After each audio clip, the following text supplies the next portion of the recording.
तकरीबन 4 या 5 साल का बच्चा था जिसकी माँ नहीं थी। पापा ने बच्चे के अकेलेपन को देखा कि बच्चा किस तरह से बड़ा होगा, आखिर इसकी ज़रूरतें हैं वो कैसे पूरी होंगी। पापा ने बच्चे की मोहब्बत में आकर एक दूसरी शादी की। दूसरी शादी जब करने की बात थी तो बच्चा बहुत खुश था कि मेरी माँ आएगी, मुझे प्यार करेगी, मुझे फिर से माँ की गोद मिलेगी, मुझे फिर से मेरी माँ के हाथों का खाना मिलेगा, फिर से मुझे बहुत सारी मोहब्बत मिलेगी। शादी हुई, दूसरी माँ भी घर आ गई। बच्चे के बहुत सारे सपने थे। खैर धीरे धीरे वक्त गुजरता गया। कुछ वक्त गुजरने के बाद एक अंकल ने बच्चे से पूछा कि बेटा, आपकी कौन सी माँ जो सबसे अच्छी है, जो पहली वाली माँ थी या जो दूसरी माँ है? बच्चे ने बड़ी मासूमियत से जवाब दिया कि अंकल, मेरी जो पहली माँ थी वो बहुत झूठी थी, वो बहुत झूठ बोलती थी, लेकिन मेरी जो दूसरी माँ है ना, वो कभी झूठ नहीं बोलती, वो हमेशा सच बोलती है। अंकल को बहुत ताज्जुब हुआ कि यार सुना तो कुछ और था कि दूसरी माँ होती है तो वो ऐसी होती है और वो ऐसी होती है, कि बेटा आप ऐसा क्यों कह रहे हो? बच्चा बोला कि अंकल, जब मैं बाहर शरारत करता हूँ, बहुत सारी शरारतें करता हूँ, मैं दिन भर खेलता हूँ, बहुत सारे काम बिगाड़ता हूँ, मेरी माँ मुझसे नाराज़ होती थी और बोलती थी कि तू घर आ जा, देख आज मैं तुझे खाना नहीं दूंगी, कि देख आ जा तू, आज तुझे खाना तो मिलेगा ही नहीं, उल्टा तुझसे सारा घर का काम कराऊंगी, आज बर्तन धोएगा तू और कपड़े भी धुलवाऊंगी तुझसे, सजा दूंगी तुझको। लेकिन जब मैं पूरी शरारतें करने के बाद घर पहुंचता था तो मेरी माँ मुझे डांटती तो थी, लेकिन मुझे बहुत प्यार करती थी, सीने से लगाती थी। मेरा मुंह गंदा हो जाया करता था, कपड़े ख़राब हो जाया करते थे, मेरे अच्छे से कपड़े बदलती थी, मेरे मुंह को धुलती थी, बहुत सारा प्यार करती थी और खाने के लिए वो सब भी रख दिया करती थी जो उसने अपने लिए रखा हुआ था। तो वो बहुत झूठ बोलती थी, क्योंकि वो मुझे डांटने, पीटने, मारने और खाना ना देने की बात करती थी, बट वो मुझे ये सब दिया करती थी, तो वो बहुत झूठी थी। लेकिन जो मेरी दूसरी माँ है ना, वो एकदम सच्ची है। जब मैं बाहर शरारतें करता हूँ ना, तो मेरी माँ मुझसे कहती है कि तू आजा, आज आज तुझे घर में खाना नहीं मिलेगा और देख तू काम भी करेगा आज। तो जब मैं घर जाता हूं ना, मुझे सच में खाना नहीं मिलता, मैं भूखा सो जाता हूं।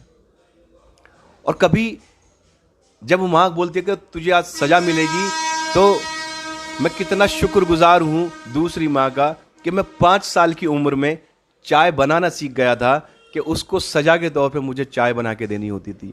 मुझे ये पता चल गया था कि इसमें पानी कितना डलता है, चाय की पत्ती कितनी डलनी होती है, और मेरी माँ चाय कितनी फीकी पीती है, मीठी पीती है। तो अंकल, मेरी दूसरी माँ बिल्कुल भी झूठ नहीं बोलती है, वो जो कहती है वो करती है। जबकि मेरी पहली माँ झूठी थी, वो मुझे डांटती थी, लेकिन मुझे झूठ बोला करती थी, और दूसरी माँ बिल्कुल सच्ची है। अब आप बताइए कि कौन सी माँ अच्छी है, जो सच बोलती थी या झूठ बोलती थी? तो गाइज, मैं आप सबसे पूछ रहा हूं कि कौन सी माँ अच्छी थी, जो सच्ची माँ थी या जो झूठी माँ थी? दोस्तों, कहने का सिर्फ इतना ही मतलब है कि माँ होना क्या है, किसी बच्चे की सरपरस्ती में माँ का होना क्या है, ये उन बच्चों से पूछो जिनकी माँ नहीं होती। किस तरह से वो प्यार को तरसते रहते हैं, किस तरह से वो माँ की गोद के लिए तरस जाते हैं। तो जिनके पास माँ है, उन सभी से हाथ जोड़कर एक गुजारिश है कि अपनी माँ की खिदमत कर लो दोस्तों, क्योंकि ये वो हस्ती है कि अगर एक बार चली गई तो ज़िंदगी भर उस कमी को कोई भी पूरा नहीं कर सकता। इसलिए जितना हो सके अपनी माँ से मोहब्बत करो, अपनी माँ से खिदमत करो। और अल्लाह से एक दुआ है, मेरे दिल की गहराइयों से एक दुआ है कि अल्लाह किसी भी बच्चे के सर पर दूसरी माँ का साया कभी मत पड़ने देना, क्योंकि बच्चा उस फीलिंग को किसी को बता भी नहीं सकता जो वो सब सह रहा होता है। या अल्लाह, किसी बच्चे के हिस्से में दूसरी माँ का साया कभी मत डालना। और एक मशवरा आप सभी के लिए दोस्तों, शायद आपको बुरा लग सकता है कुछ वक्त के लिए, क्योंकि जब तक कोई झेलता नहीं ना उस कंडीशन को, वो समझ नहीं पाता कभी भी। लेकिन बहुत सारे तजुर्बों के आधार पर मैं आप सभी से एक बात बोल रहा हूँ कि अगर आपकी शादी हो गई है और खुदा ना करे कि आपका कोई पार्टनर मिसिंग हो गया, आपको दूसरी शादी करनी पड़ी, तो प्लीज़ कभी भी दूसरी शादी मत कीजिएगा अगर आपके बच्चे हैं। क्योंकि ज़िंदगी भर बच्चे किस घुटन में रहेंगे किसी से कुछ कह पाएंगे या नहीं कह पाएंगे, उनके अरमान किस तरह से पूरे होंगे, उन्हें मोहब्बत मिलेगी या नहीं मिलेगी, इसकी कोई भी गारंटी नहीं है दोस्तों।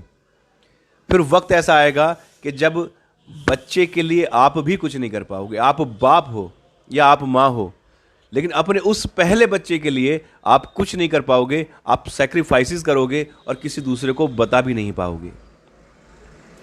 तो अगर कोई हादसा ऐसा हो जाए कि पार्टनर में से एक ना रहे, कोई बच्चे हैं आपके, तो प्लीज़ मेहरबानी करके शादी मत करना। खैर मेरी दुआ है कि अल्लाह किसी के साथ, किसी का पार्टनर किसी से ना बिछड़े, किसी की माँ किसी से ना बिछड़े, किसी की बीवी किसी से ना बिछड़े, किसी का शौहर किसी से ना बिछड़े। क्योंकि ज़िंदगी तो देखिए सब अपने अपने वक्त पर गुजारते हैं, लेकिन कोई ज़िंदगी खुश होकर गुजारता है, कोई हर पल तरस के ज़िंदगी गुजारता है। तो प्लीज़ अगर बच्चे आपके हैं और कोई ऐसा हादसा है तो शादी ना करना दूसरी।